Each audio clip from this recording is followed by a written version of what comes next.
Star Wars comes out this week, and I'm pumped. Are you pumped? I thought this was a good opportunity to talk about some canceled Star Wars games. Now, you should all know that I love me some concept art.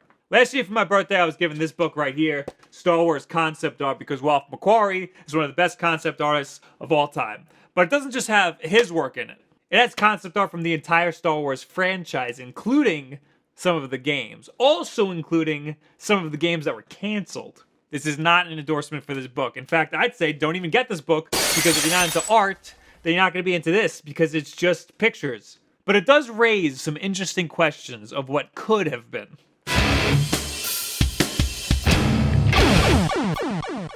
Two of the games in this book were canceled, those being Star Wars 1313 and Star Wars First Assault. Star Wars 1313 was rumored to be one of the first next-gen game releases, along with Watch Dogs.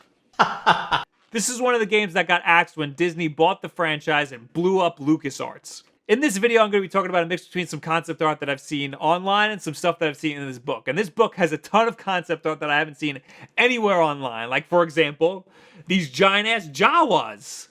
And this thing. The game takes place on the planet Coruscant, which is the seedy Imperial Center. The whole planet is one giant city with many, many levels. The deeper into the planet you go, the seedier it gets. This is what the overworld could have looked like. Notice how it's bright and lively and not seedy at all. Star Wars 1313 took place, or was about, level 1313, which was a really sketchy area. These mage-looking things were apparently Coruscant underworld police, and they would have rode around on these things. There are also other environments, alluding that this game could have taken you outside of Coruscant too. And there are also some interiors.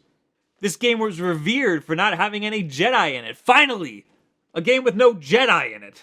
But like everything else Star Wars, they've got to just slide a Jedi in there last minute. So much for Obi-Wan and Yoda being the only Jedi around. You really get a sense of what this world was going to look like, as is the point of concept art. When the game was announced, it was thought to have a unique main character, as shown in the E3 2012 gameplay trailer. It's said that George Lucas himself saw this trailer and loved the idea, but wanted the story to focus on Boba Fett. After its cancellation, a ton of Boba Fett concept art surfaced. But he's looking a lot more like Jango Fett, implying he might not have had his own armor yet. There's also this guy named Kellic, another bounty hunter. It was rumored that he might have also been the main character, but I severely doubt that.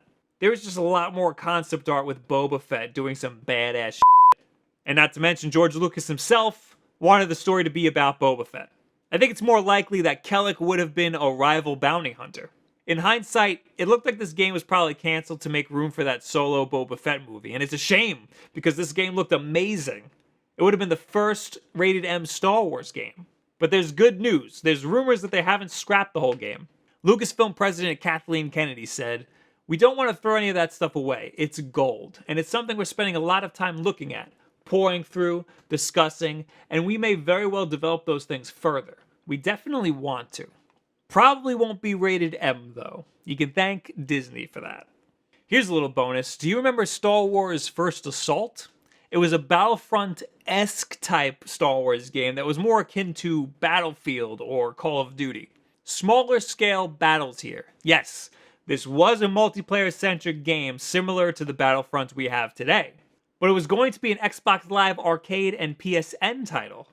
See, they had the right idea back then. It was slated for release in 2013, so I think it's safe to say that this was at least a little bit inspired by that Call of Duty mod, Galactic Warfare. Looks pretty similar if you ask me. This would have been great, but I'm not complaining. We got a larger scale version 2 years later, even if it is only slightly larger, but probably a lot more expensive than First Assault would have been. What do you guys think about this new concept art for Star Wars 1313, what that game could have been, what Star Wars First Assault could have been? Leave it in the comments below. I'm on Twitter, all this other social media garbage. This week, Star Wars comes out, and I'm seeing it opening day. You bet your goddamn ass I'm seeing it the first day. But that means I'm live streaming on Tuesday instead of Thursday, so prepare yourself for that. This shirt, this is one of them shirts you can get at tpublic.com over here. The link is in our description. Check that out. That store helps support this channel. You can buy anything from TeePublic as long as you use that link, and it helps us out a little bit. Anyway, new videos every single Monday, Wednesday, and Friday. Subscribe to see those. Thank you guys very much. Have a good week. Publishers are also the ones who decide, well, we can squeeze some more money out of them if we get them content after release. Paid content. So push that season pass. It's pretty clear that Battlefront was meant to have more in it. Maybe even more polish. The scene in the 50s diner. Oh, yeah. I got so mad watching that. I hate that scene so much. That is the most un-Star Wars thing in all of Star Wars. They didn't even try to make it look like anything else.